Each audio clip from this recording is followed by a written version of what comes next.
Hey, you've added something or shown some pretty clear improvement every year, going from this Lakers summer league all the way to starting Game 6 of the finals. I just wonder, with this shortened offseason and what you learned about yourself last year, especially in the playoffs, what is the plan and the ideal for your contribution this season? Um, I don't know. I kind of think it's just the same thing as I've always done, man. Just keep trying to find ways to get better. Keep trying to find ways to impact the game that other people can't. Um, I honestly feel like there's a little bit of positive to take from this. Like we us in the Heat have had the shortest amount of time off between playing meaningful games and games where you have to be, on your P's and Q's to say, and being locked in and be ready to play. I think that's helped me. Even when I've picked up, playing a little pickup and going through some skill work, I just feel like I've had better carryover from now, from last season to now than I have in previous seasons to my summer workouts, just because there was a shortened amount of time. So in that aspect, I'm a little excited about getting back and playing. But as far as improving and seeing what I can do, it's always the same stuff for me. I think I can get better in every area. I don't think there's one or two that I need to singularly, you know, point out or make the focus. I think it's just an overall thing for me. I guess we've seen that somewhat, Alex, in guys that play for their national teams in an Olympic year or something, right? That come in rhythm and have a good season. So do you see that as as something that applies? And then just added to that, how do you make sure that your body is getting what it needs to maintain that length of season? It wouldn't be too. Yeah, definitely. Like I said, I think we're at, I think that's maybe the only advantage coming out of maybe having the shortest amount of rest is that, we were, the team that played the longest and has played most recently, and I think that's going to help us. Vice versa, like you said, getting the bodies back to where they need to be. I took a couple weeks of just not doing a lot, maybe lifting a couple times a week, maybe one workout for the first couple weeks after we won the championship, just to get wrist, back, knees, everything, just get everything back to equilibrium or back to where it needs to be for me to be able to get back to work. Right, Dave McMenamin of ESPN. Alex, good to see everybody. What was the experience like having a little bit of time to kind of get out of the bubble and then maybe see how your profile had grown? Like, did you experience any? Obviously, with COVID, maybe you weren't really around people the way you would be in normal times. But did you experience like perhaps your notoriety growing? Yeah, I mean, I think that's normal. Post winning a championship, there was always kind of a little bit of buzz for me, just given the state of Lakers basketball and kind of the come up that I've had and the exposure that I've gotten over the last year and a half, 2 years. But I think now it's maybe a little less. People just like saying my name and calling out, and I think that now it's a little more recognizable of achievement. I think they understand that I played a big role in us trying to get to the championship and us winning the championship, and I think that's a thing that people appreciate now. Lakers fans already were in love with me. I think now I think it's just kind of doubled over. Right, and Worky LA Times. Sorry, I'm just letting all that love soak in for a second.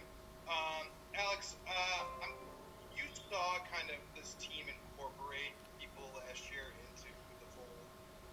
There was pretty hefty turnover, I guess, when you think about losing Dwight, losing Rondo, losing Danny, and replacing them with vets. What is it about the culture and the leadership within this organization that makes you confident that you'll be able to recapture that chemistry with new guys? Yeah, unfortunate.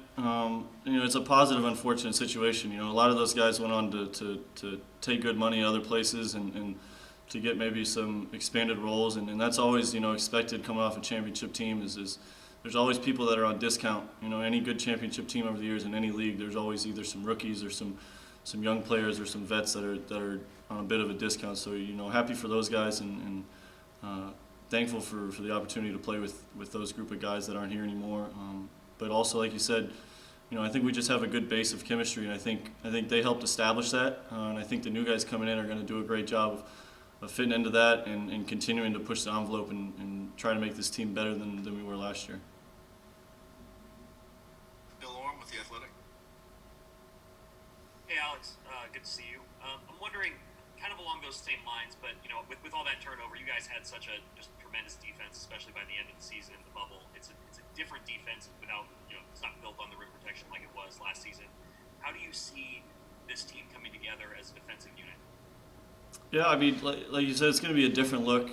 We lost two enforcers inside as far as shot blocking and contesting the rim and cleaning up the boards, but at the same time, I think the pieces we added fit great. I don't think it's a step backwards in any means. I think it's just different. And I think we have the IQ of the team and the coaching staff to put together a great system, to work on that system and improve it throughout the year like we did last year, and ultimately be in the right place at the end of the year to use whatever system they put in place and do it really, really well and hopefully get back to the finals. Al Goon, SC News Group. Hey, C, how you doing, man? What's up, Kyle? Obviously, you guys kind of dealt with a lot of adaptation, a lot of weird circumstances that no one had ever been through before. What's sort of the carryover of your guys' ability to kind of adapt to the new format of the season, the 72 games, the restrictions, everything that's going on there, and what's sort of the internal dialogue? Do you guys feel like it's similar in the way that last season was so unpredictable, or does it feel like a new challenge?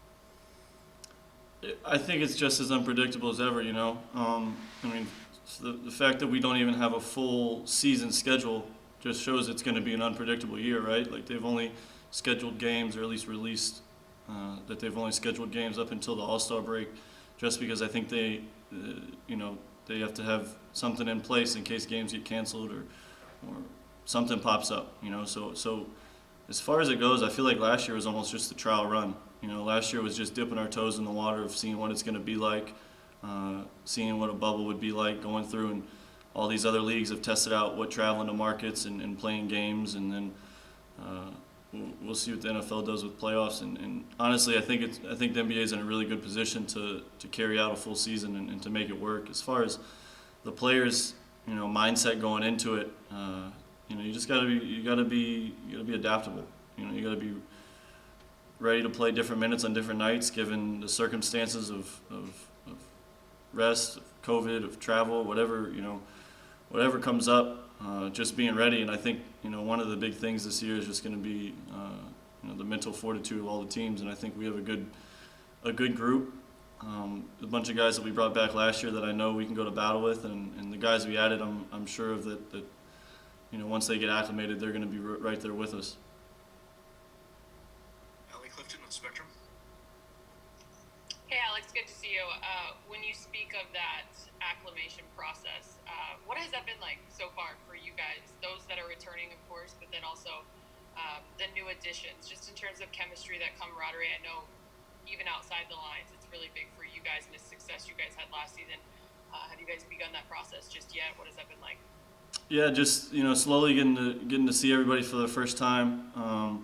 So far, I've seen Mark, Trez, and Wes. I still got to meet a couple other guys, but I mean, everybody's played against each other a couple times in the league now, so everybody's familiar with each other. It's just about, like you said, getting that time where the team can spend quality time together. After our roster's finalized, we'll get our group chat going. We'll get the jokes and the inside story that everybody wants to know that nobody will ever find out. We'll get those conversations going, and then from there on, we'll just kind of find time to reconnect as a team. It's gonna be different not being able to maybe go out and have public dinners or do stuff like that. But I think we'll have plenty of time to hang out, and like you said, you're not going many places as you would in the past. So we'll have plenty of time to get used to each other and acclimate. We're gonna take a couple more for you. Alan Sliwa, ESPN LA. Hey Alex, just want to get your thoughts. Some of the off-season acquisitions and just the bench in general. There's going to be so much talent coming off of the bench. Have you thought about what that could look like? How impactful the bench could be for this upcoming season? Have you given that any thought yet? Yeah, for sure. I mean, as soon as they announced the signings and the guys we got coming back, everybody starts mapping out what you think the team will look like, how you think things will work. I'm excited. I mean, anytime there's a new season, you're always excited. But coming off a championship, losing the pieces we did, but then the front office doing a great job of bringing in new pieces that I think fit well and bring a different look to our team. I think that's one of the big things from last year is. The more times you play somebody, the better chance you have of figuring out their system and figuring out ways to beat them. And I think, we did a good job of mixing that up throughout the year, and then the coaching staff putting us in the right positions, and then finally we got to the end and won it. And I think it's almost a benefit to us to not have the same exact system coming back.